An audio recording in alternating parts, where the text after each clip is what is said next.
Just a second, Rosalind. They can't record anything unless you're talking in one of these. And you're just standing there. So they didn't record anything? Yep, they didn't need anything. I just did it, undid it. Okay, so what I was thinking about is how fear kind of comes unbidden. You know, we don't wish for fear. It's not something that we strive to have. It just overtakes us sometimes.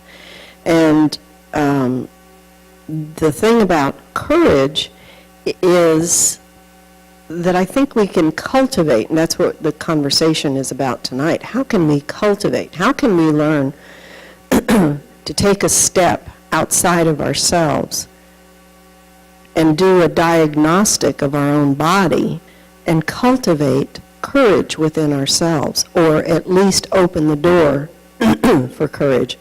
So the word courage comes from the Latin word cor, which means heart, and agir, two words, to act. So to act from the heart is where the etymology of the word courage comes from. It's not exactly the way we use it today, but I give you the example that sometimes you've had the experience, we've all had the experience of your heart telling you, Rosalind, say something, Rosalind, do something. And my mind is telling me, no, I'm not going to say anything. They're going to think I'm crazy. I won't do it. I'm too embarrassed. And my heart keeps saying, go on, Rosalind, go ahead, do it, say it. And so many times I override that place inside of me that is courageous, that is acting from my best self. It's acting from the core of my being. So what I want us to do is to place our hands on our heart, both hands if you want, or the single hand if you want.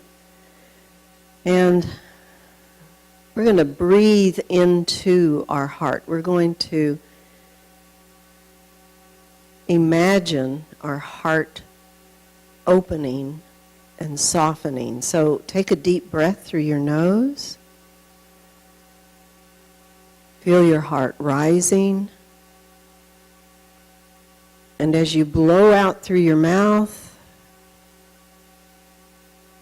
feel your heart settling into a more comfortable position.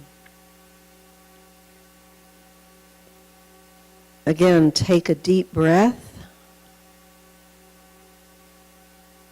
And feel your heart warming.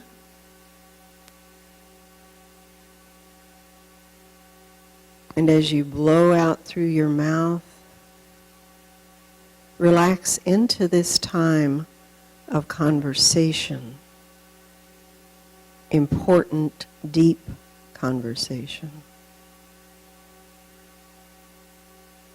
This time when we breathe in, let us open the ears of our heart so that we hear from our heart center and not just from our head. And as we blow out, we let go of any distractions or inhibitions or fears that may keep us from hearing deeply and drinking deeply from that heart center. And so for the next minute, just breathing in and breathing out normally, hold your hands on your heart and settle into this time that we have together.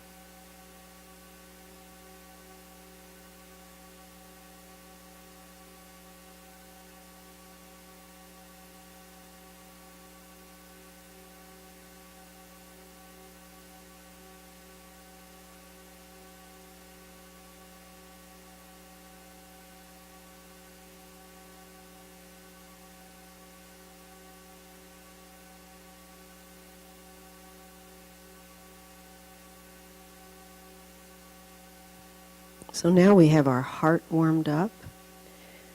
Are there any reflections on How does it feel to hold your hands on your heart? Courageous. No? Comforting. Yeah, feels comforting. Good. Any other words that come to mind? Yep, Jan. A sensation of being present with myself. Mm-hmm. Mm-hmm. Centered. Yeah, coming back to my center. Mm-hmm. Core. Anyone else?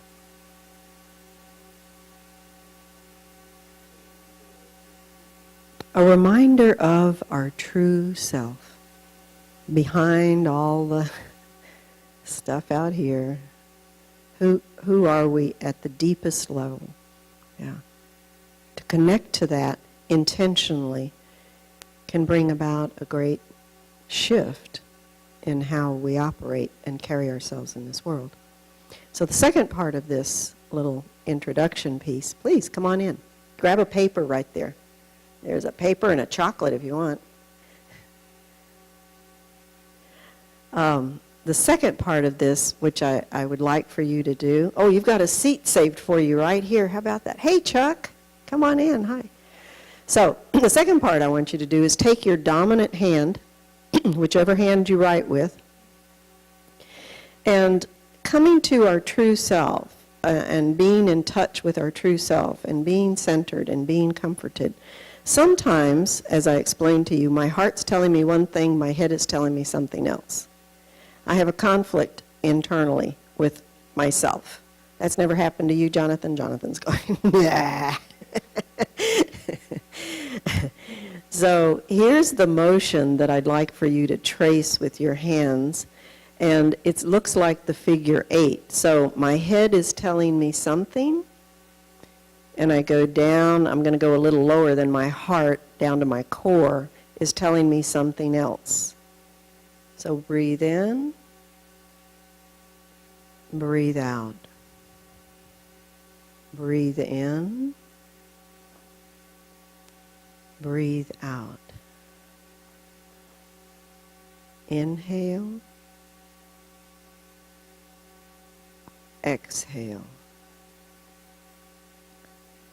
And so intentionally doing this motion can help us to bridge the gap, the distance between our head and our heart, between our deepest self and perhaps our ego,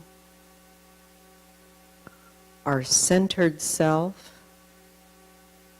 and our scattered self.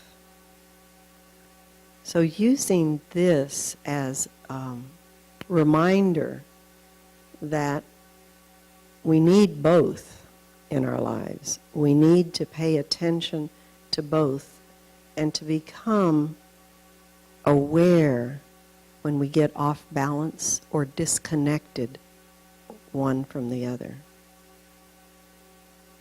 So how did that feel? How did that movement feel?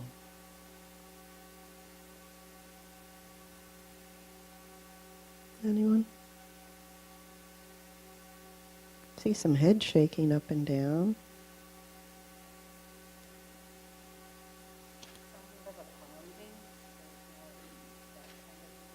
Okay, a grounding.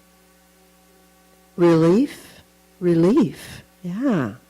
I'm not at odds with myself. We can talk from here to here.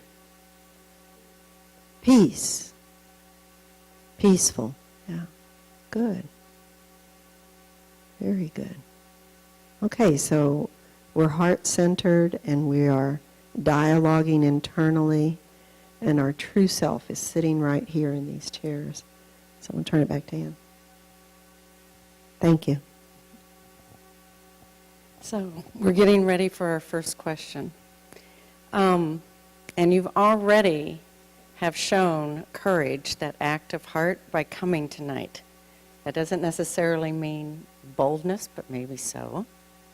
But something in your heart brought you here.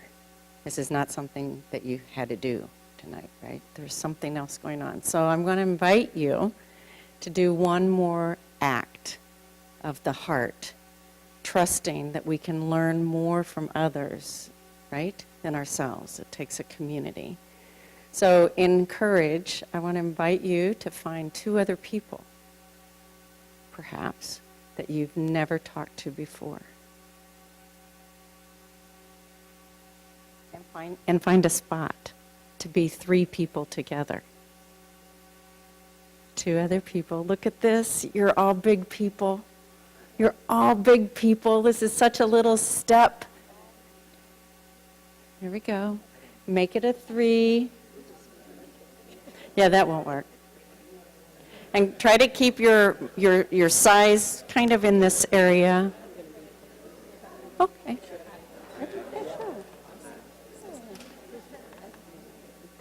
So we can make a little triangle here for you guys. Look.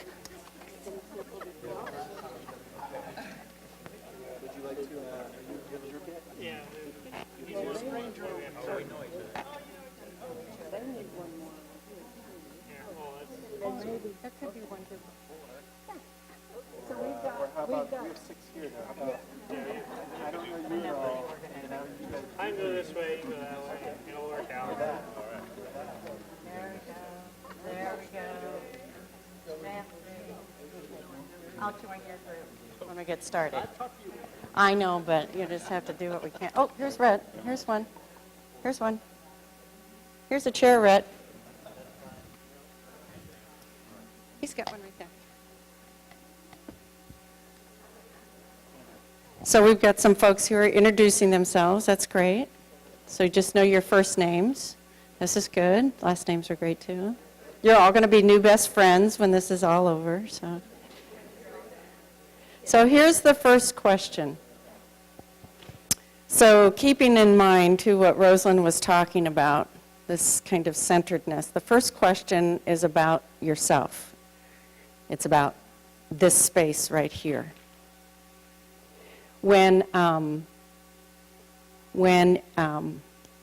get the question here. I have it right in the tip of my tongue. When you feel fear, personally, how do you experience it? Where is it in your body? How do you experience it? What does it feel like?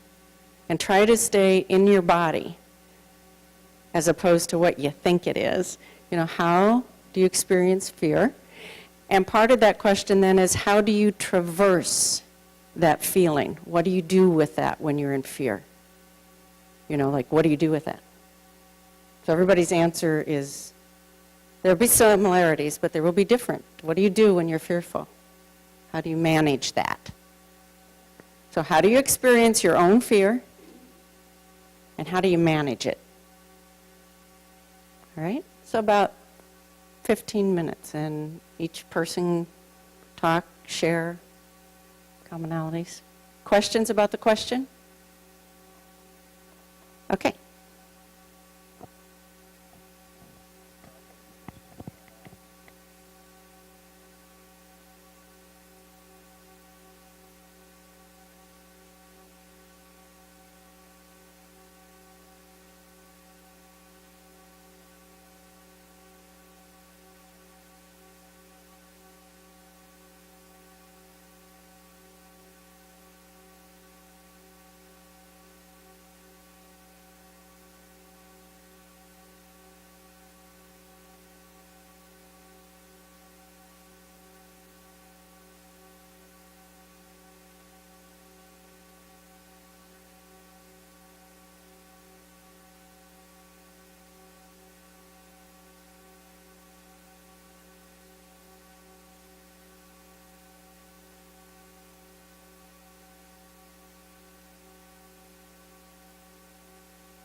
could, they'd probably shoot you, and so don't even waste your energy. And I find myself doing the same thing. And maybe it's just my expression of fear, because I have one of those. I don't even know what you'd call it. It was a major auto accident without the luxury. That's a strange word, but the luxury of a diagnosis. Meaning that I have had lots and lots of residue problems since the crash, but never had anything diagnosed. You know, the x-rays were taken, all kinds of things, and they just said, oh, you're fine, but I still have lots of back and neck problems from it, and it's just, it's almost like not allowing myself to comfort or soothe myself. Well, you know, Jonathan, you had a ruptured this or that. You know, it's almost like complaining about something that's not defined, but it is real in my body. It's affected me a lot. So I think that increases the amount of fear I have out on the roads of San Antonio. Yeah, you can see where that would happen. But the action of just complaining, it doesn't really accomplish anything. Maybe it comes from when you feel like you're powerless. Yeah. You know, when you were saying a lot of your reaction to some of the political realities. When you're trying to act, you write your congressman, you do something that you feel, at least you feel like you're responding. But in traffic, what do you do? But just hope that some of the recklessness here doesn't take your life or paralyze you, you know? So it's a real feeling of powerlessness, because one of the many things that we complain about is the incredible tailgating here, where people just rush with. Now that happens anywhere. It happens all over the world. It's not unique. It just happens more here than anywhere I've ever lived or driven. You know, so I feel like when I get out of the way of a person that's bearing down on my back, and I have that sigh of relief, someone else just starts doing it in the other lane. So it just increases the feeling of powerlessness. What can I do? You know. That's when you get the road rage. And that's interesting. See, you do the tailgating. See, for me, that I find phenomenal about San Antonio driving is how people cross lanes. Yes. They'll just cross a couple, 2 or 3 Yes. lanes to go where they're going with no blinker or anything. Yeah, the just tailgating is one of them. Yes. I mean, Right. that It's amazing. I've never driven more defensively anywhere else in my life. Yeah. I guess I haven't been in San Antonio my whole life, but Corpus Christi and then Boston and San Antonio. I guess I'm just the way it is. I don't even think about that it's different somewhere else. I've driven in California, New York. I've driven in Africa. I've driven in all kinds of places. Yes. And it is weird here. I mean, it is. Yeah. That feels good when I have to validate. Well, you know, we were in Austin, and here nobody really honks. No But in honks. Austin, Nobody honks. You're right the about light that. changes. I mean, the guy hasn't even had time to put his foot on the gas, and the guy behind. And so we saw these 2 cars. The guy behind honked because the guy didn't move going down the intersection, which is dangerous in and of itself. Exactly, yes. So he paused a minute, he starts going, the guy's honking at him. So then this guy drives around, he honks at him, and he honks at him, and he honks at him, and they're like this, and we're back here going, okay, let's just stay back. Yeah, that's a good Oh, point. but you know, it's, I don't know if it's the fear, it's definitely the anger coming out with But those it's people, you know. fear. It's fear that Something else is gonna happen again? I'm going to have something wrong. I mean, I heard this wonderful program on The Source. It's a show on NPR, and they were talking about Emmett Till because the author of a book Emmett Till was going to be speaking at last week at Incarnate Word. And I, just being a black man, it just really is always a clear and present thought in my head of being robbed of my freedom, being robbed of my dignity, being robbed of safety, simply because of the color of my skin. And there's a parallel, kind of a rough or strange parallel to the traffic. It's just I'm robbed of the right to just have a safe passage and transportation. For no particular reason, but I don't know what it is. But I think as an African American, there's a different layer on that because you always run the risk of being targeted. Oh yeah, absolutely. And so that's why when you talk about the fear, when I talked about the fear of the election, my fear was that every right that I've gotten. About 5 more minutes, so if somebody hasn't been able to share yet, you might want to hear from them. Frightens me. Yes. I mean, so this whole, so I understand that whereas somebody else could drive along and do something weird, you could drive along and they're not necessarily targeting you, they're just being their regular, reckless, careless self. Bad driving person. But as an African American, because we are targeted. To react to it is not safe.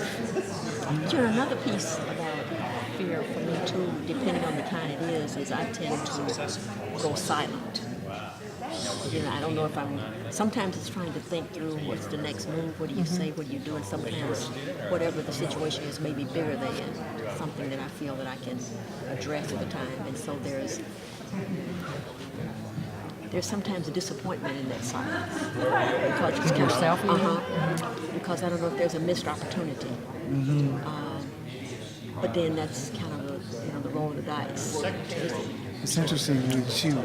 Rosalind was talking about there's that urge from your heart to speak out or to act, and there's that other one saying, no, I might be embarrassed or targeted or whatever.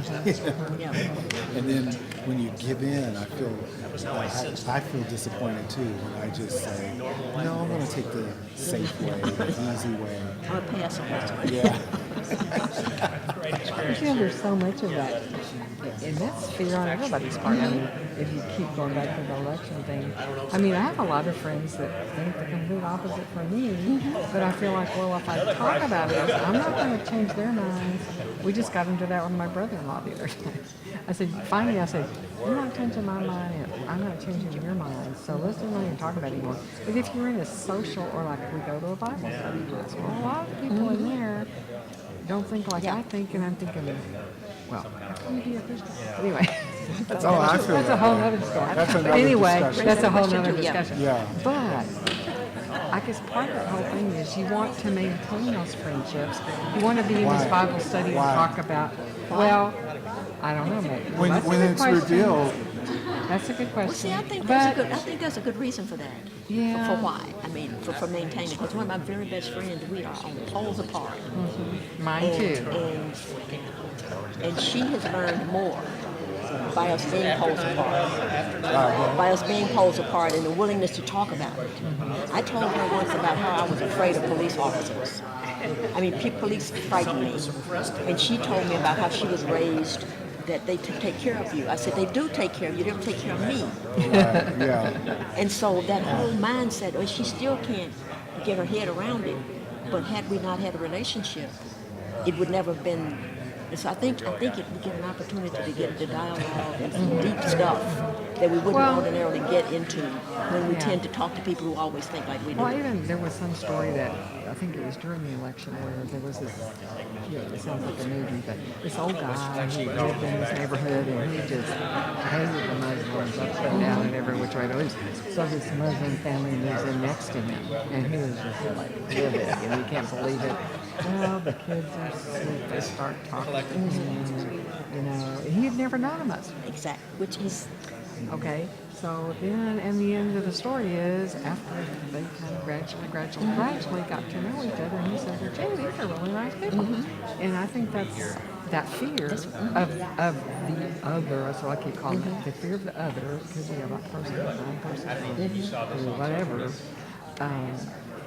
people don't know what to do with it because they're not familiar. So if they do like you're saying, then that may help that other person get a little light bulb going on, or you can understand kind of where they're coming from. I mean, since I'm not black, it's hard for me to understand that fear you're having. I can understand it and see it's happening, but I don't feel it. Yes, exactly. I don't feel it, but I can empathize, I guess, sure. with you and say, oh yeah, I can see that happening. I don't like it either, but I can't feel it.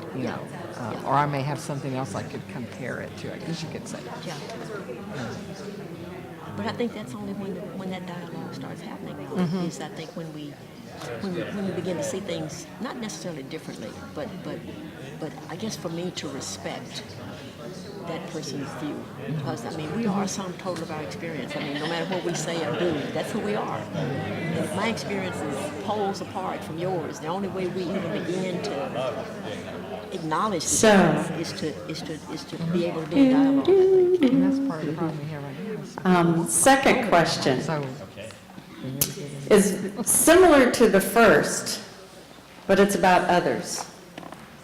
So how do you recognize when somebody else is experiencing fear? What do you see? How do you know that somebody beyond you is in a state of fear? What registers for you? Oh, they're afraid. Well, how do I know that? And then how do you manage that when you know somebody else is afraid? Make sense? Do you want some symbols? Oh, yes, Rosalind was going to give us a few more. Yes, that would be good. So you can think on that a little bit. So, well, you have to hold it for me. Okay. Maybe, easy. So, if you're confronted with somebody who is fearful, does it cause you to be fearful yourself? Does it do that?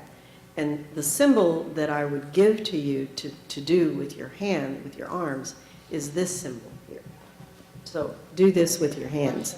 Cross your arms so that you're protecting yourself from the fear and you're kind of protecting yourself from the other person. Okay, so cross your arms and feel how that feels. Okay, so in some ways it's defensive, but what it does is it isolates you from the other person. So shake that off. Yeah, get rid of that. And then using that same gesture that we used with our head and our core, but instead of doing the figure 8 as we did from our head to our core, I want you to turn it on its side and do it between the fearful person and yourself. So you're doing the same figure 8 with your dominant hand. Go ahead and do it. Breathe in, breathe out, breathe in, breathe out, breathe in, breathe out. And what is that symbol called in mathematics? Infinity symbol, right. So there's an infinity of energy that can never stop if you allow it to start to flow. So for example, maybe Anne is going to hold, she's the fearful one, so she's like that, and I can also join her and be fearful as well, and there's not any kind of communication going on between us.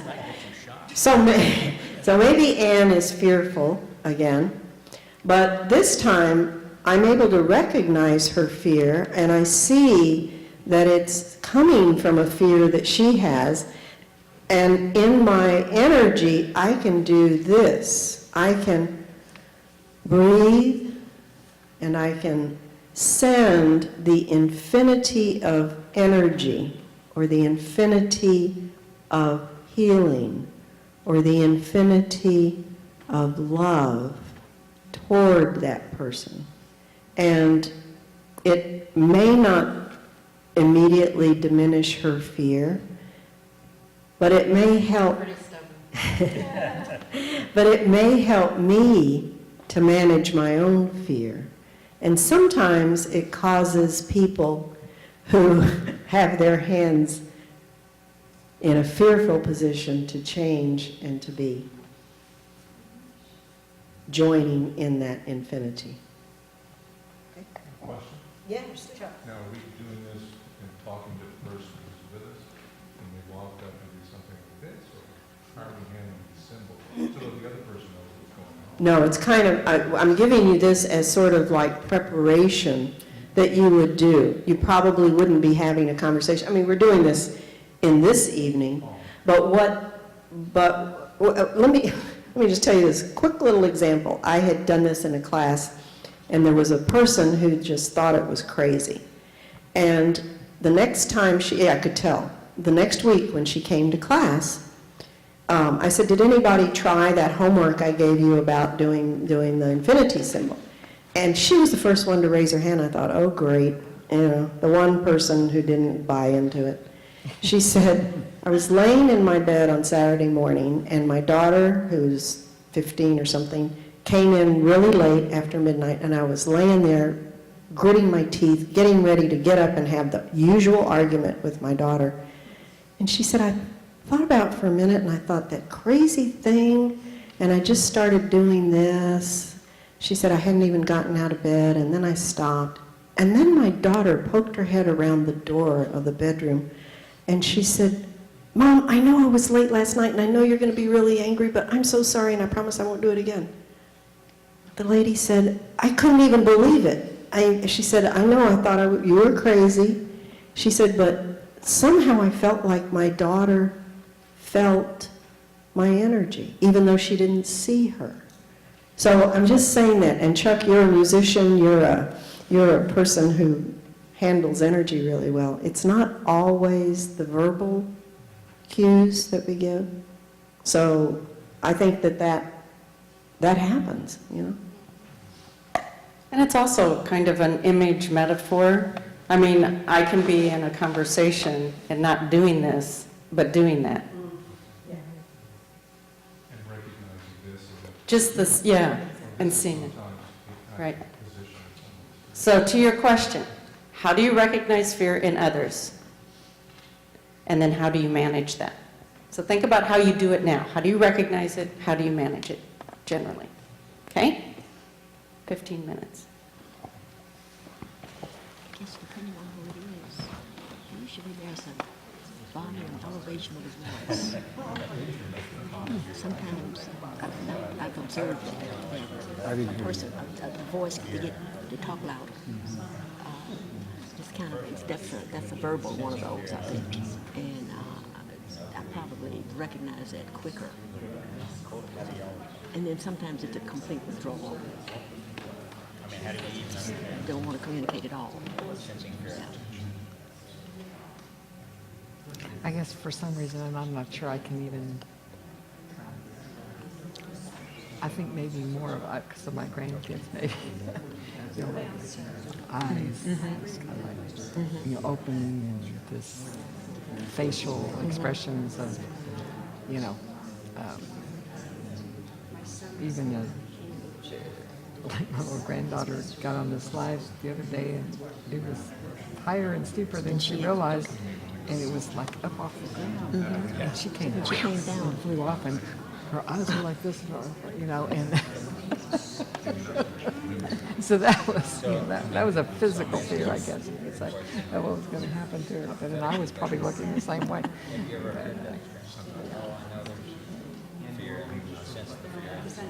So say what you said again. Well, I was thinking of adults, but maybe even in maybe not so. Well, children even. The voice elevates. The voice. Yeah, they get louder. And that kind of goes with what you're saying about being in the car and getting all mad, because you're saying it's coming out as anger, but it's really, really fear, and you're yelling.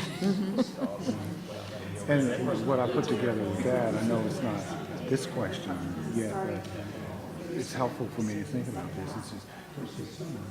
It's that sense of powerlessness when you don't feel that there's any effective response you have. That's maybe that's the source of the frustration, and that's also the motivation, maybe to lash out because you feel just powerless.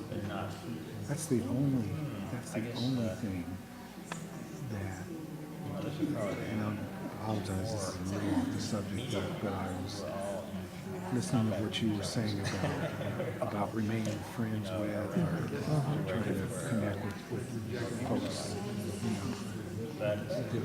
That's the only thing I can empathize with the viciousness and hate that brings to that or manifest or give voice or permission to is people feeling powerless.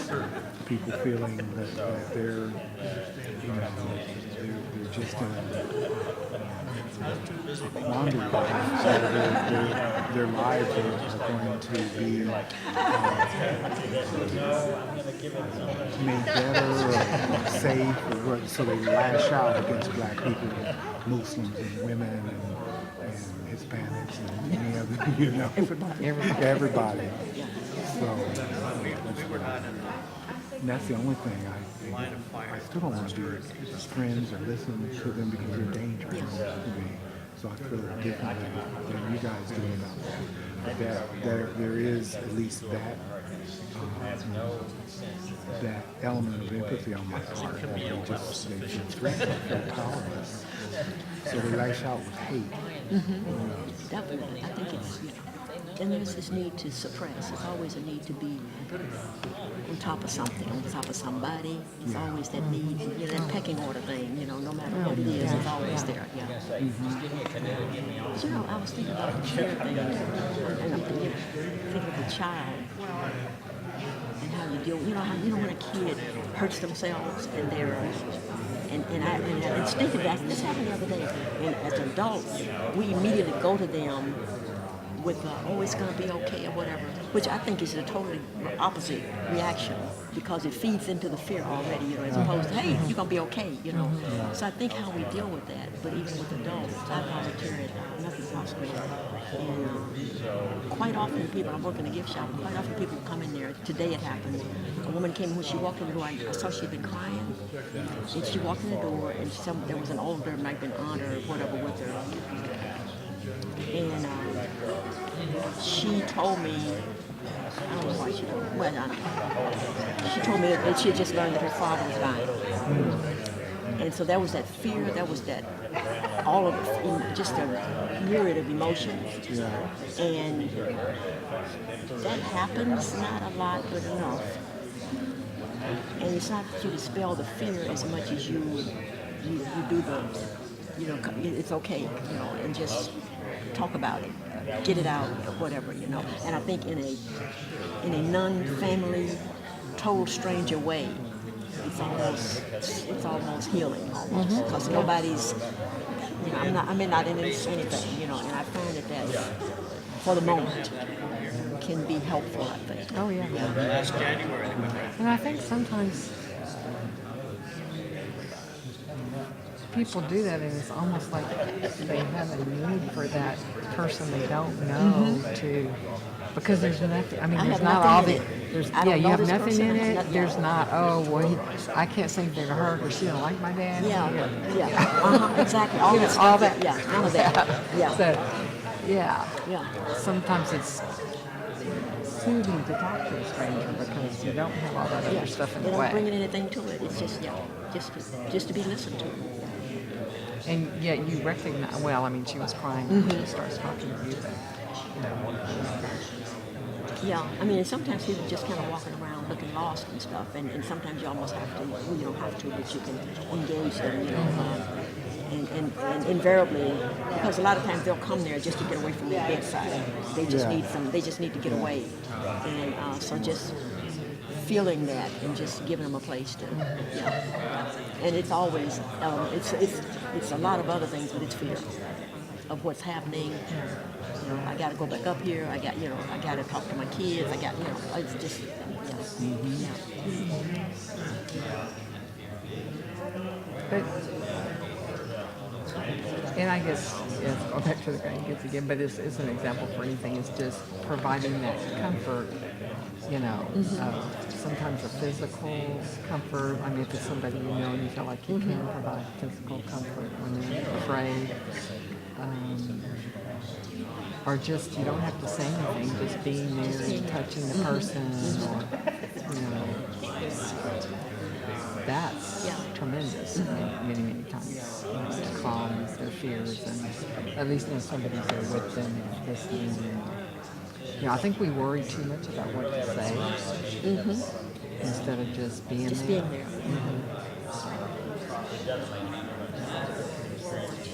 Yeah, I guess it's just, I think it depends on who it is. And because it's my daughter, I mean, I can always tell she lives in Houston, so we just went through this whole Harvey thing. And she called me that Sunday, well, I called her Sunday morning, I texted her, and she didn't text me back. And then she texted me, and I called and she said, oh, I'm okay. And like 20 minutes later, she calls and tells me there's water in her driveway. Oh, gee.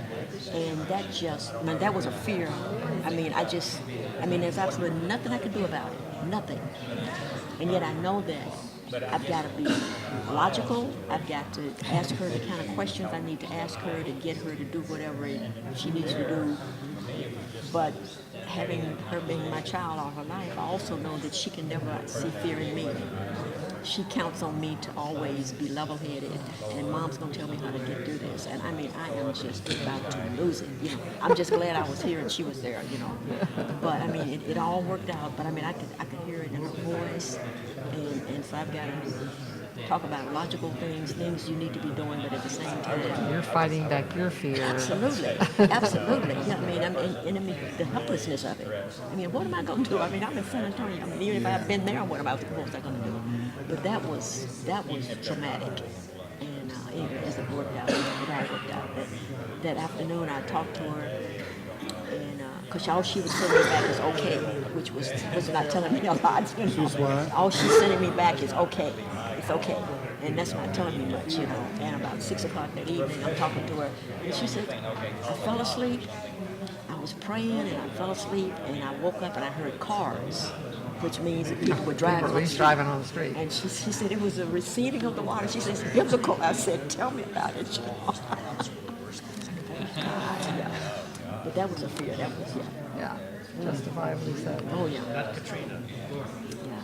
So I think it depends on who it is as to how we react to it. You know, seeing fear in someone else. I think it certainly depends on who it is. It's easier probably to remain calm and logical or whatever if it's not if it's a stranger. You don't have any skin in the game. You're right.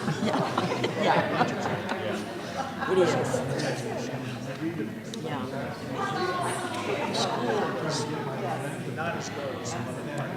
I think too, you know, I've had, and I think you probably have this kind of a face where people just say, "Oh, she looks so nice, I'm gonna." Let me dump on her. You know. Because I have had so many people come up to me in stores or where people don't even know it. They just start telling me all this stuff. I used to tell my husband, "What What do I have on my face? What is on my Talk face?" to me. Just talk to me. You know, but also I think what I do, because of just things that have happened in this whole, to me, I kind of tie it to the election too, is I'm just trying to help all this illness I've been through. I'm just trying to help more people. So I'll see people in HEB, some old lady, I'm an old lady, but, you know, say, "Oh, are you okay? Can I help you get that?" Or you know, they'll be looking bewildered. I said, "Can I help you find something?" You know, so I'm starting to approach people. Me too. And, you know, see, I mean, it's minor, but I feel like, well, that's how we get compassion and whatever else we were talking about. You know, it's just to touch more people. And, Even though it's in very seemingly small ways, who knows? But you don't know. What's Yeah. they're going to go home and pick with them from you walking up and saying something to them. I totally, I think to coin a phrase that the first George Bush used, feeling a need to be a kinder, gentler person. After that, I mean, it's just like, I've just got to be a nicer, I mean, I wasn't a nice person, but you just go out, kind of go out of your way, stop to listen to people or something, just to say that the world is not all that, yeah. What do you do when Jonathan, what I was talking about was just my friend, tell you the difference between my friend and somebody who's crazy. Now, I don't talk to crazy people. Yeah, well, that's what Yeah, that's no. what I thought you were talking No, about. I I don't have talk- just dropped No, I don't talk to several crazy people that I thought were friends, but Yeah. if their views It's are just so- that hateful, I Yeah, I can't had be the same thing. friends. There's a lady that I have been communicating with about doing some stuff in prisons and wanting to do this Kairos ministry where you go and have this spiritual retreat in prisons. And they do it in men's prisons, but I wanted to do it in women's prisons because I think a lot of African American women in prison and they don't see other African American women not being in prison. And I really wanted to do it, and this girl does it. She does it, and is real caught up in it. And then she was sending me, it was all this ugly stuff on Facebook. And so I saw her last Sunday. It's the first time I'd seen her, and I mean, I had a hard time. But yet she's doing this ministry. Yeah, there's a tremendous contradiction There's there, a you know? disconnect. And I mean, but I saw this stuff, and I'm like, what? And so I unfriended her. but I saw her, and hey, how you doing? I mean, it just changed everything. And it's really impeded my intent of doing what I was doing because it's like you can't guide me in this anymore. No. You can't help me do this because I gotta. Not if she's had Yeah, I mean, but it's this time. It just amazes me. People who are supposed to be reasonably sane, the kind of crap that they just absorb. So now in that sense, I can't. Yeah, I agree with you on that point. I guess I'm thinking more in terms of people who. People you well, like. I have a person in my neighborhood. This isn't I all was. this. Oh my God, I goodness. hope not. Oh, see, we should be willing to say. I know it would say what I want. This person in my neighborhood that we go to this Bible study with, and again, we don't ever talk politics. It's like just a unwritten rule that we just say that. But I've kind of gleaned from a couple of things that that I probably don't think like I do. But I don't think it's not in a hateful way. They're not hateful to other people. It's more like they just like but How can they? I don't know. And don't even get me wrong. I have no idea. Sure, it's not my fault. Beyond me. But, they helped me so much when I was sick. I didn't even know this lady, and she was bringing me food and calling me and sending me notes. And I've seen her do this for all kinds of other people. So, that's the kind of person I don't want to write off because I'm thinking, well, if we ever do talk, and I'm not saying she's prejudiced, I don't think she is, but it's just that for whatever. See, that's the people I really don't understand, are the people who don't seem to be. Seem to be good people. They seem to be good people. They aren't prejudiced necessarily, but yet they support this person. And I don't get it. That's the part I don't get. I don't. Like the white supremacists or somebody, I can see why they support it. Yeah, I mean, Well, because he's one of them. Yeah, but I don't understand the people that are so kind and all so many other ways. How can they? That's the part I don't understand. I mean, I'm just like, I don't get it. I don't understand it. How can you do it? yeah. I'm just rigid about it. I think you have to draw a line somewhere. If there are some policies that you agree with and that you support that caused you to be deceived into thinking that individual will promote those policies, when you notice the divisive, hateful, racist behavior, I just think if you have any integrity, you have to say, I can't do this. there's no. So I don't. I guess see, I just haven't seen that in any of these people, but that's why I'm saying I don't see any of that, but I don't know how they can. I don't There's understand. no reconciling. Yeah, I don't understand it because the thing that I thought was just going to be the straw that broke the camel's back was that comment on the bus. I mean, when he did the thing about the woman, I mean, this is supposed to be, there could never be another woman walking, or anyway. A couple more That minutes, could abide and then we'll this. come back together. Oh, it was locker room talk. Yeah, and then so many people, Sexual assault. so many people just blew it off, and Yeah. they keep can't. over and You over can't. and over and over. And that's what everything, gets me. everything. Yeah, that's where the Christian thing gets causes me some challenge. There's no, I keep telling my husband, do they know what the Bible says? Do they know what Jesus would say in this case? Or are they just oblivious to what they're claiming to believe? I mean, that's the part I don't get. Yeah, it's Anyway, oh well. It was interesting. I said when I'm talking about, I'm getting off the subject here, but I was saying the first time I came to one of these was the night before the election, and the whole point was to how do you talk to your friends and family tomorrow, and having no idea that tomorrow was going to be like it was. nobody expected Nobody, it. you know. Yeah. And it was just. I mean, there's a lot of good dialogue here that night. I think because pretty much everybody was kind of on the same page, I think. But, I mean, I think that kind of rendered a lot of us speechless the next day. It was just, this didn't happen. Because I really woke up thinking I had had a bad dream. About 4 o'clock in the me morning. too. I woke Me up and too. this didn't I must be happen. in another world. I mean, it did feel like you were in another Yeah, world. this didn't really happen. I was, Yeah. And I had gone to Houston. I had gone to the Adele concert. I was supposed to be having, the night of my life. And I'm sitting in the concert on my phone trying to see what are the election results, you know. And God, it was. I didn't think it was real for a few days. I thought, this is the longest nightmare I've ever had. It's not over When's yet. it gonna end? It's still not over. It's still not over. Yeah. Well, you brought up George Bush, the older George Bush. But remember after the other George Bush, you know, The other one. the second George Bush, George and Jr. then next he had Obama, like those bumper stickers that said, it showed George Bush and said, do you miss me yet? And Yes. that was after, and I keep thinking, yes, I do. Well, I saw him. He was on Jimmy Kimmel, and he said that. Yes, I miss you. Yes, I miss you. Come back. Please come back. Vote for you. Yeah, I saw him on Jimmy Kimmel.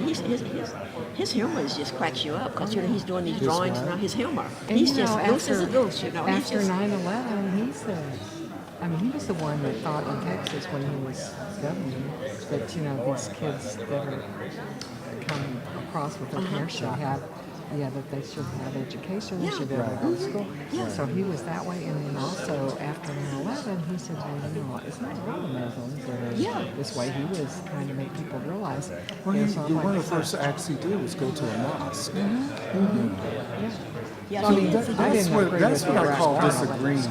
Yeah. I can disagree with his point of view and stuff, but if there's a common humanity about it, and we just happen to see things differently. Yeah. But that's man different is than so- what's going on now. This man is so off. You know, I don't know if you remember when he was doing his biblical scripture. He was talking about came from 2 Corinthians. Oh, yeah. Like, see, that tells me a lot. Oh, yeah. See, my brother-in-law told me. He How said, is man blind to, you know, I mean, first of all, you say, okay,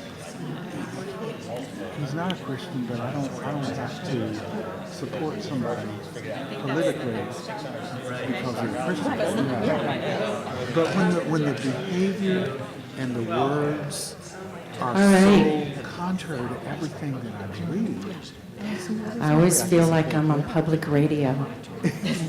All right, now. So I just want to ask for some quick kind of feedback a little bit, and just to kind of even like speak it from wherever you are. But so what are some of those things that you recognize in other people when they're fearful? Anger. Shock. Withdrawal. Your body being stressed, their facial body. Their facial expression being stressed. So one question, oh yeah, Rhett. So, this one was harder for me. And I was thinking, you know, if you're not in a combat situation or something where you have this terrible. Good example. So,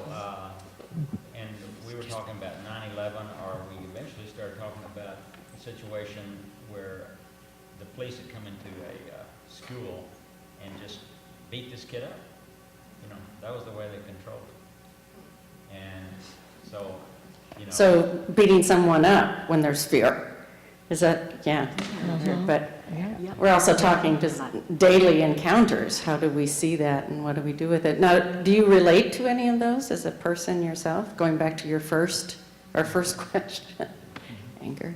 Also Silence, that withdrawal. that silence that is so, sucks all the air out. Silence that sucks the air out of the room. Now, Rosalind's going to lead us in another exercise before our next question. But just a few thoughts about the ethic of reciprocity, which is also known as the Golden Rule. And the Golden Rule applies it's really the only thing you need to know when it comes to compassion. But how do you translate and utilize that tool? So you know the phrase, to treat others the way you wish to be treated, right? So there's also the other side to that same coin, to not treat others the way you don't want to be treated, right? So you can also apply that not just to your actions, but to what you see, right? So when you're angry, how would you like to be treated? Right? How would you not want to be treated when you're angry? Do you start to see what we're talking about, how it starts to translate? One of the things that Drew mentioned was about how a lot of the fear these days is really deep. And to get to the fear, that he's spending a lot of time listening. Right? So back to that golden rule, to listen to others the way you wish to be listened to when you're fearful. You know, and not to be shut down, right? When you're shutting down, you know, to not do that to somebody else. You're starting to see how the golden rule works. It's very applicable. So this next phase is going more public. What does this mean, right? So we've started here and how we can recognize it in others, right? But how can we recognize it on a larger scale? So Rosalind's going to move us, but we're going to form a group here of 6, here of 6, here of 6, and here of 6. So we're forming a little bit larger group because public is larger, right? And so I'm going to go ahead, and the question is, yes, sir? I thought I might mention something else. Okay. I don't know. Give the microphone. Something else we hadn't talked about with fear is I know sometimes when I become fearful, I become irritable. And so that's harder to handle when someone is scared, defensive, irritable, than just seeing them withdraw or perhaps tearful. So I know it's given my wife mixed signals sometimes when I look back in our lives that's made her not know what to do when I'm irritable, when I'm fearful. So in recognizing what we see in others, in ourselves, and vice versa, and then how would we want to be approached and taken care of? So just so you can start to think about this, the next question is to think of, and you can have a couple different ones in your group as well, but to think of some public thing that's happened recently where you saw people fearful. And then taking this information that we have now gleaned about ourselves as human beings, how we experience fear, how we see it in others, right? Did you, in those fearful moments that were more public, and we've had some this past summer, did you see people actually practicing the golden rule or not? And knowing what we know about fear now, how might those situations be different? These public, more public situations. Am I making sense? Okay, so Rosalind, you want to show us the next one? So for this one, you're going to be very happy. We're going to have to stand up. So If you stand up, this is a Tai Chi exercise. It's called Two Daughters on the Mountain, and we're just going to do the arm pieces to it. So if you put your feet just a little shoulder width apart and soften your knees so that your legs are not locked. And when your hands are going up, you're inhaling. Yeah. When your hands are coming down, you're exhaling. So the two daughters are down here in the valley, and they are coming up. You can do it with me as you inhale. And they're going to meet right about at your face. And it sort of looks like they're going to have a conflict. They're going to clash. They're going to collide. But one daughter passes in front, one behind. Exhale. And they come back down to the valley. Okay, so two daughters coming up the mountain. Slowly, slowly slow it down. It looks like they're going to have a conflict, a confrontation. One passes in front, one passes. Okay? So now just pay attention to your breath. Inhale.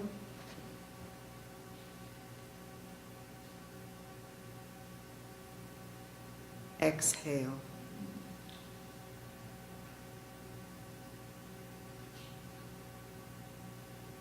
Breathe in.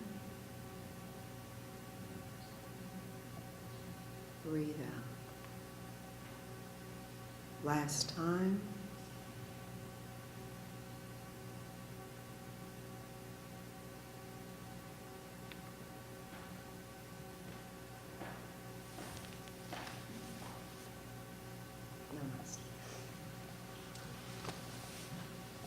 So if you want to take your groups, the two that were here, and form a group of 2 threes, and these two groups over here, 2 threes, and these two groups over here, 2 threes, and these two groups over here, 2 threes, and you can.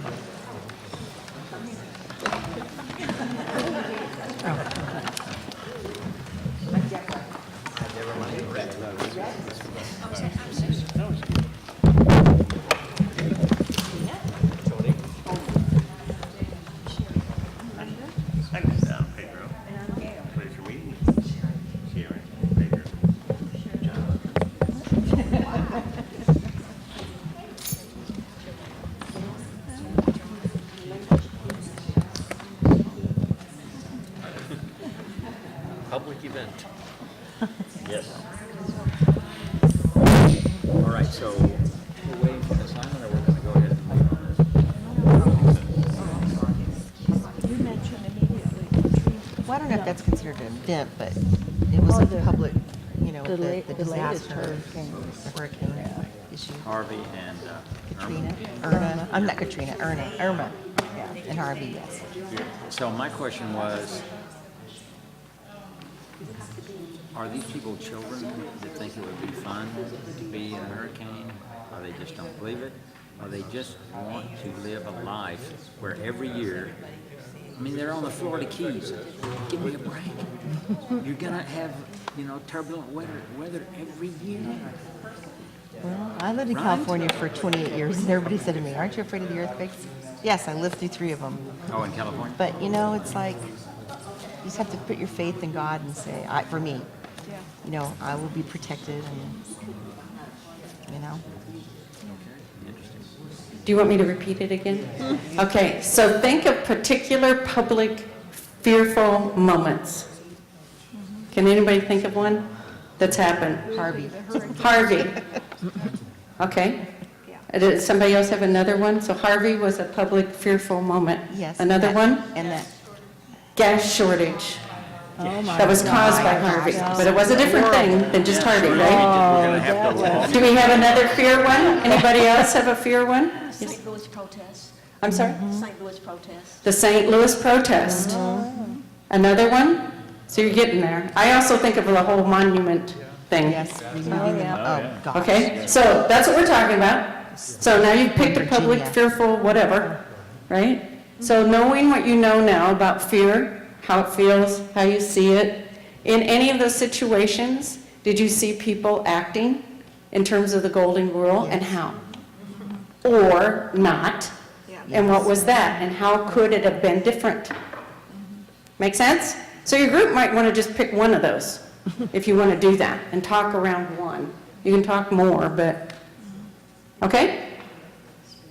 Better, Jonathan? Okay. I think for a lot of those, you guys are welcome to pick which one. But for me, when I see events happen, I think non-action. Say that again.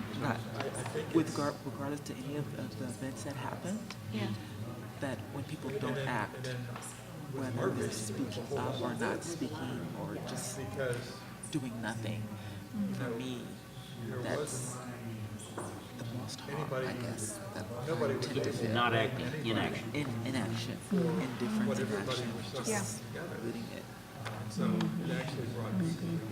Like you feel something. Do you think that we're waiting for, okay, I And for, can kind of, and I'm speaking for myself too. yeah, but I mean, just kind of hypothetically, would I be, because I think I expressed it, we kind of talked about this a little bit in our first thing, and I was saying, you know, if there's a really crisis, and somebody's really fearful and you know, and you're doing it, no. I'm just like, let somebody else handle it. You know, am I really going to put myself right there in front of somebody having a traumatic event? And of course you're thinking, okay, call 911. I don't know what would happen if you call 911. Maybe the police would just freak out. But why do I have to deal with that 911 type situation?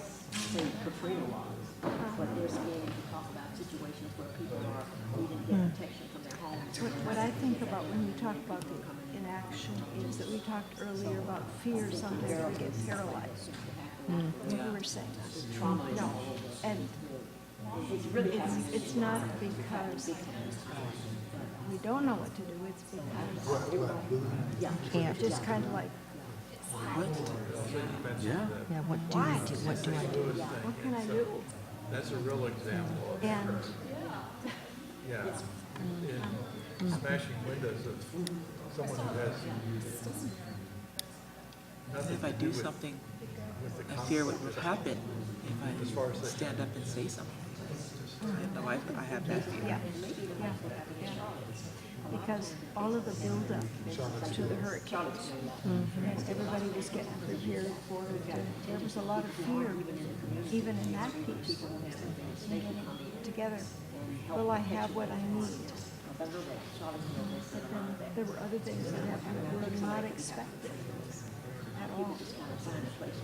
Is this more related, instead of to you and I, what's in our mind, is it more related to our culture or our family, our familiar, you know, what our family might do or our culture, the way And we kind of discussed that earlier about upbringing or, you know, what the influences. Because I do think that it does come in, you know, like, if, I'm from a small town. Me too. And we're forever, everybody jumping in to do whatever we had to do, because sometimes we didn't have the resources. Really? Yeah. How small was your town? When I was growing up, it was 2000, and my father was the only doctor. Wow. So Wow. there was a lot of So were you in a rural area in the United States? Or? Caldwell near Bryan College. And, right, yeah. So and there was a lot. Sure. And you had everybody. It was amazing. Even if you wanted to get anything done, I mean, everybody rallied around to get it done, because sometimes you felt like nobody else was going to come in and help you. It had to be. Yeah. You had to do it. Well, and there was a lot of that. Yeah. I was thinking when a tornado went right through downtown Nashville. Ooh. And I had a night class. And the problem was the opposite. You couldn't get people fearful enough to get into the first floor and get away from windows and stuff like that. And, we're educators. We know we're supposed to herd them in and get them to be fearful enough not to go and look at things flying around out the windows and stuff like that. I can remember being in elementary and they were still doing the drills like the atomic bomb. Oh, yeah. The Bay of Pigs. I mean, you get under, what do? You get under your... Yeah, that's going to make all the difference.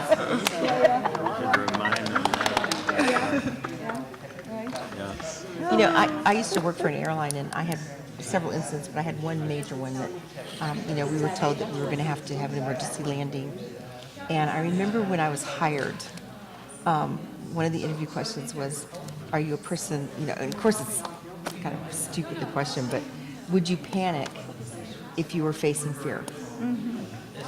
And so what I learned in my flying, my career, was I learned how to funnel or channel my fear, and overcome it that way. In that situation, I could do it. In my personal situation, could not. It sounds like you have permission to take, That's take right. charge. That's right. But it's This like is I your had to role. be. I had to be there. I had to be the one, because if I fell apart, or if the flight attendants fell apart, the passengers most certainly would. Yeah. So you felt because you were the person in charge in there, you were the stewardess? Yes. And that was your job, so. It was my job. Because of having that responsibility, then you could deal with just about most crises. But Right. personally, then when you're not the stewardess and you're out somewhere. Right. And when she was a lifeguard too. Even when I was a lifeguard, I was trained to not panic. Yeah.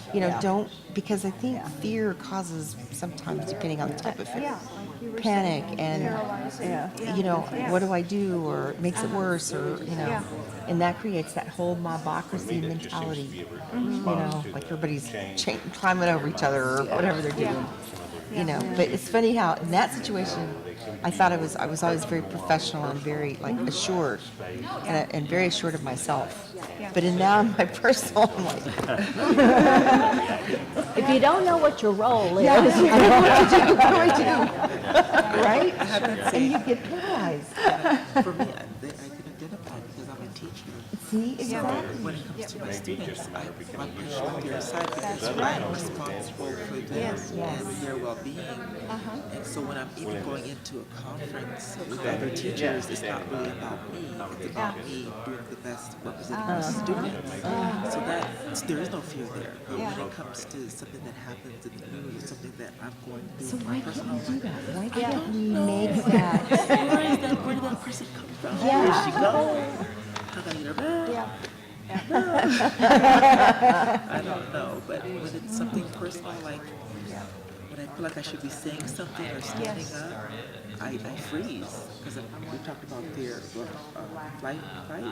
Yes, But we did for too. me, there's freeze, and for me coming to this is taking the first step for me. Fantastic. Good for you. He said, I have fear, but how do I have courage to stand up for myself and those who are looking up to me? Exactly. And how to give them courage. So if I think more, It's a risk, isn't it? It's a huge risk. Yeah. I've always kind of equated it with that.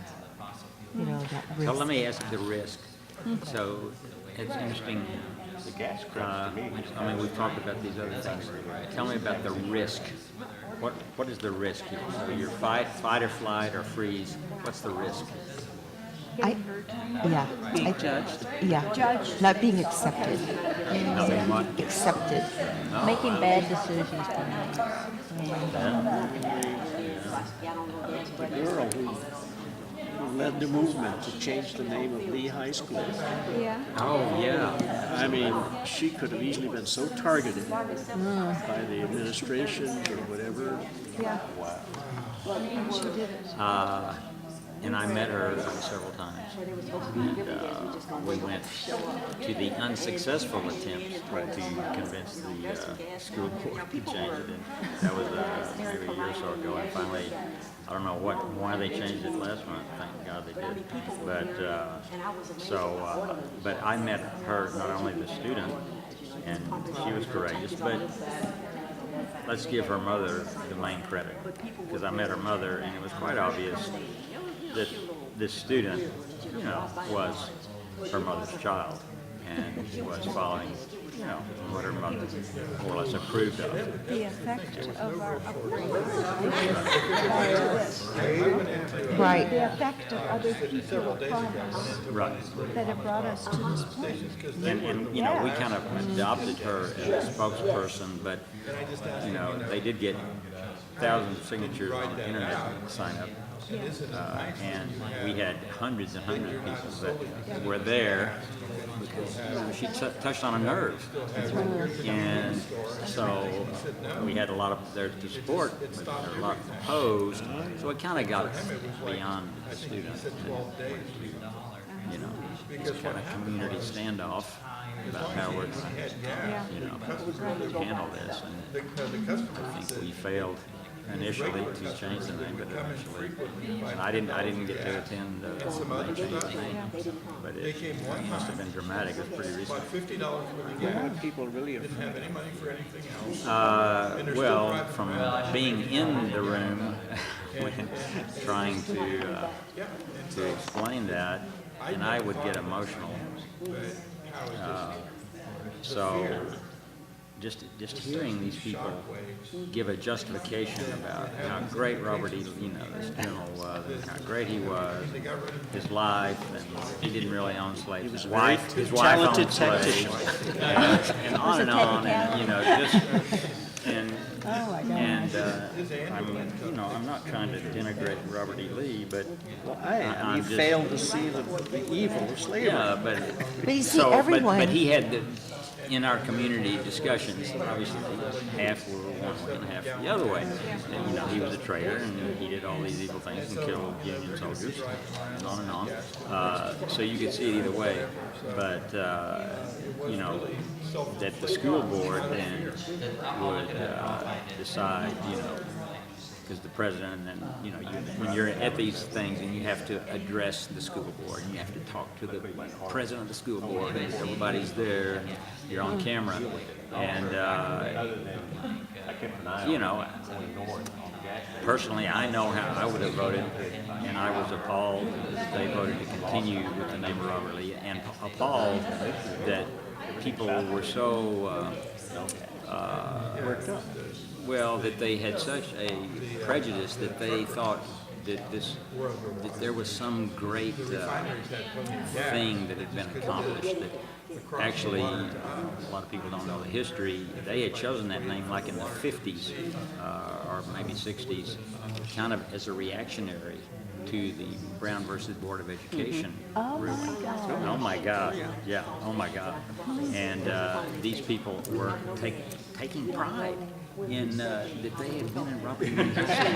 Other people knew about it, and that they would get jobs because of telling people about Robert E. Lee High School, and you're thinking, what kind of a job?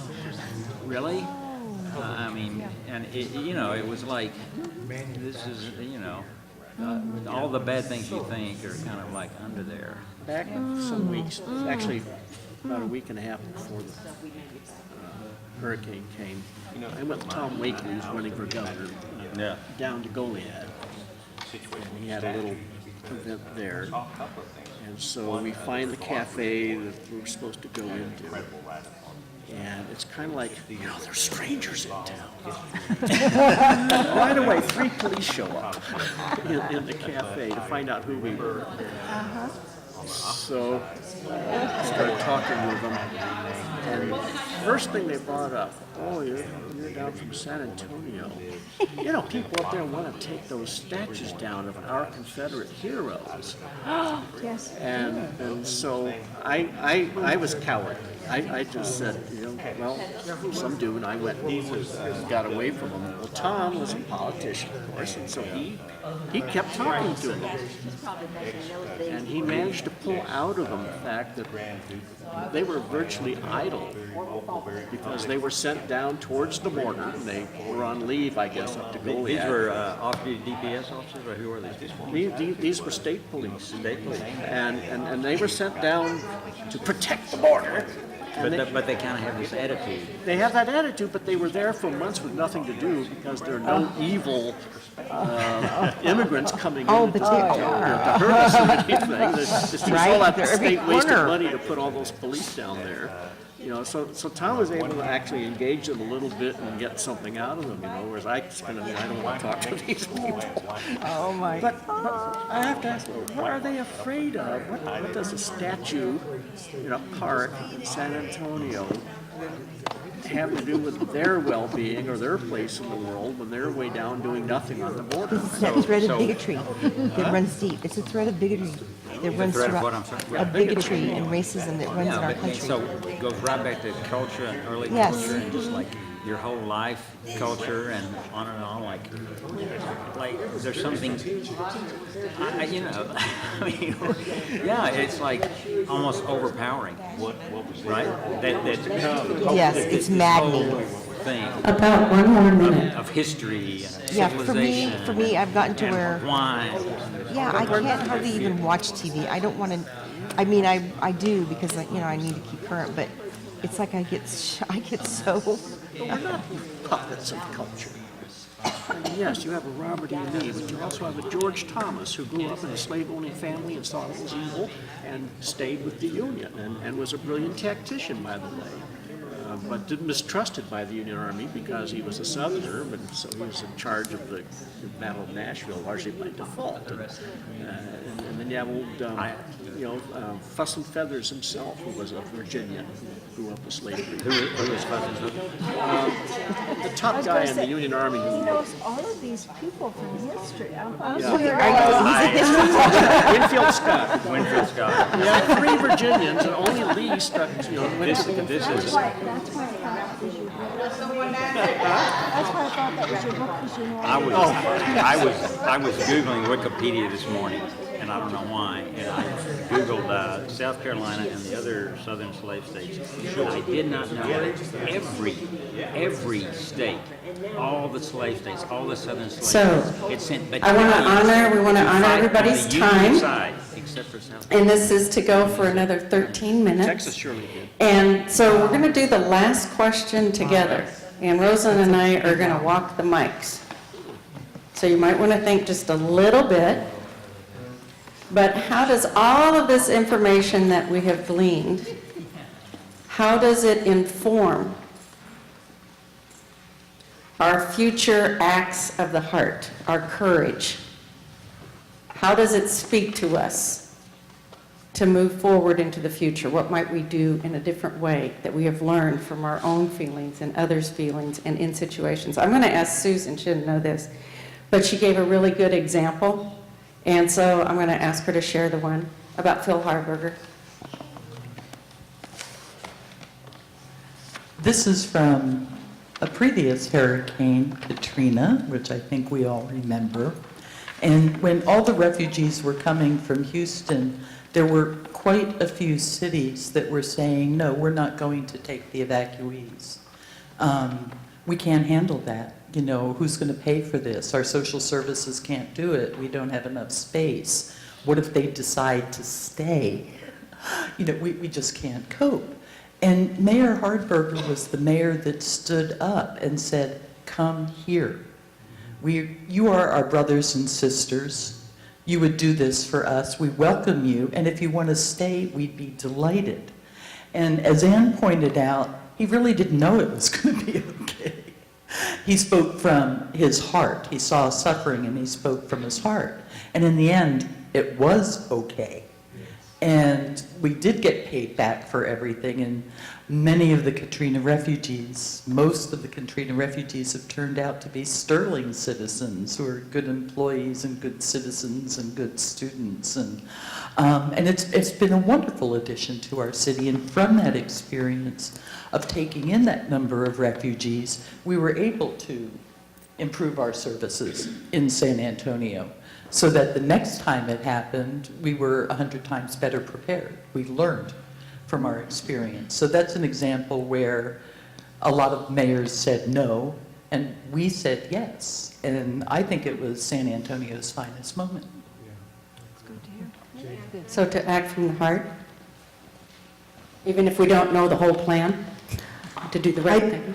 I just wanted to add to Susan's story that Mayor Harburger called Mayor Norberg, called Ron, and to give him advice about how to respond to this crisis. And he said, number one, don't let anybody take control of the situation from you, and show compassion every chance you get. So I love the fact that he passed that along. That is good. So I both hear in that to act from the heart, but to encourage another to do so, right? So you're not standing alone. I mean, these are important things to know. Other thoughts. How does this inform our future actions of the heart? Can be in a personal level too.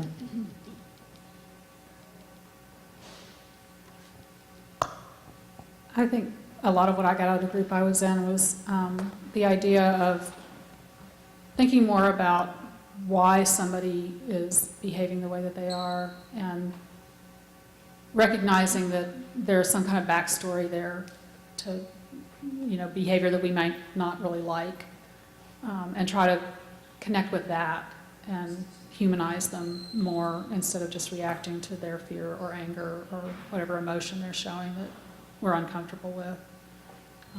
And it actually reminded me of a story. I'm not going to repeat the whole story because it's too long. Something that happened to me where I could have gotten somebody arrested, and instead I asked him to apologize to me. And we ended up hugging, and the sheriff was like, "Are you sure? Because we can press charges." And I'm like, "Yeah, I'm sure. We're done. This is over." Once I found out what his backstory was, all the anger I'd had went away. So knowing that there's a backstory can inform us, and spending the time to hear it, and seeing that the other person is human, the way we wish to be seen as a human being ourselves. Other things that inform our future actions of the heart.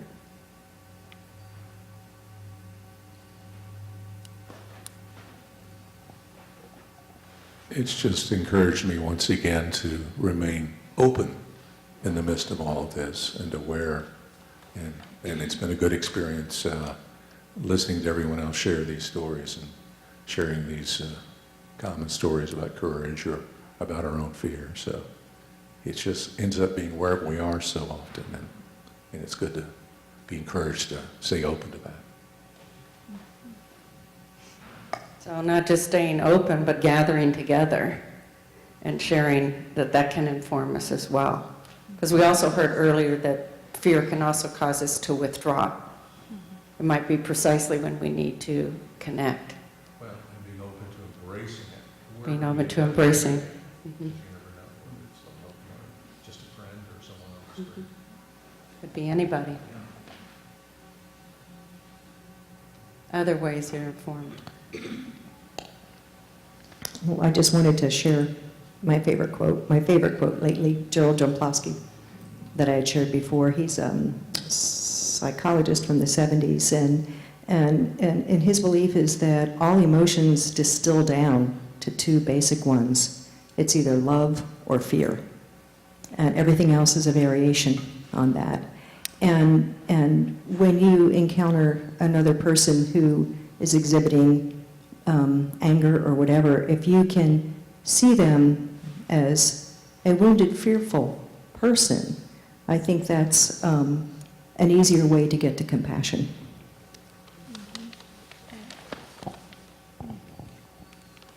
Anyone else?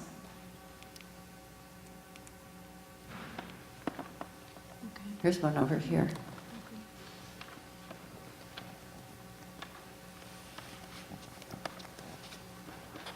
I heard the words paralyzing, inaction in the midst of conflict, or running away from it. I guess the point that we came to, all of us, was like, what is it that we could possibly do in that situation? How could we listen enough? How could we continue to talk to each other?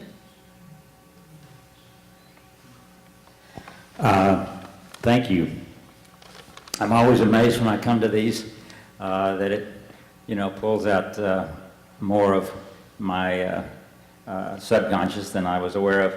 But so we were talking about individual, and I got, our three questions here seem to be more related to how individually we, confront fear or deal with it or see it. And but what came to my mind, and we were talking about, I don't know, I think some cultural things. And so I immediately go to, I think we were talking about changing the name of Robert E. Lee High School. And the culture, that somehow seems overpowering of the individual, that the culture is so much more that, because my reaction a lot of times in a dangerous or fearful situation is, well, am I really going to put my body right in front of, that speeding car, or am I just going to call 911? I mean, why do I have to really deal with this? And that's what came to mind, because not everybody would deal with it the same way. And what's your name again? Gail. Gail was saying she had grown up in a small town. And I said, well, mine was kind of small, but hers was smaller. And her father was the only doctor. And when something came up in that community, I mean, they really had to, Pull together and find, that individual way to, come forward. You couldn't just call 911.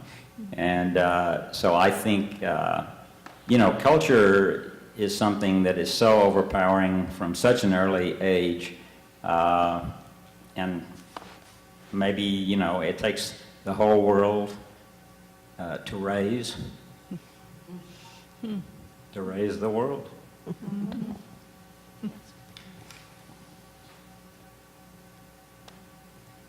That's not a bad note to finish on. It takes the whole world to raise the world. Any last comment?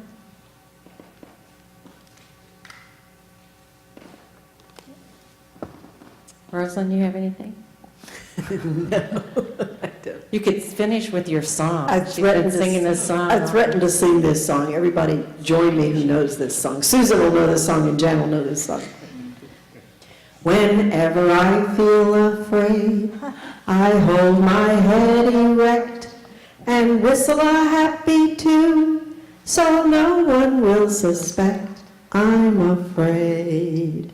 While shivering in my shoes, I strike a careless pose and whistle a happy tune, so no one ever knows I'm afraid.